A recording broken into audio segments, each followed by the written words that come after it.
తిరుపతి ప్రసాదం లడ్డూలో వాడేటువంటి నెయ్యి కల్తీకి సంబంధించినటువంటి వ్యవహారంపై సుప్రీంకోర్టు సిబిఐ ఆధ్వర్యంలో దర్యాప్తుకి ఆదేశించిన నేపథ్యంలో ఇక రాజకీయపరమైనటువంటి వివాదాలకి తెరపడినట్లే అని అందరూ భావించారు. కానీ సుప్రీంకోర్టు తీర్పు తర్వాత కూడా ప్రత్యేక దర్యాప్తు బృందాన్ని వేసిన తర్వాత కూడా అన్ని రాజకీయ పార్టీలు ఈ అంశం మీద మాట్లాడుతూనే ఉన్నాయి.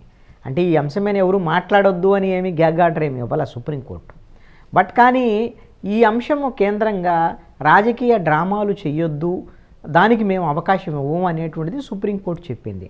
రాజకీయానికి దేవుణ్ణి వాడుకోవద్దని కూడా చెప్పింది. కానీ ఇవన్నీ ఏం పట్టించుకోవట్లేదు. ప్రతిపక్ష నేత జగన్మోహన్ రెడ్డి ప్రెస్ కాన్ఫరెన్స్ పెట్టాడు. అదేవిధంగా అధికార పక్షానికి సంబంధించినటువంటి వాళ్ళందరూ కూడా ఏదో ఒక ఈ లడ్డూ ప్రసాదానికి సంబంధించినటువంటి అంశం మీద మాట్లాడుతూనే ఉన్నారు. అన్ని పార్టీలు ఈ అంశం మీద మాట్లాడుతూనే ఉన్నాయి.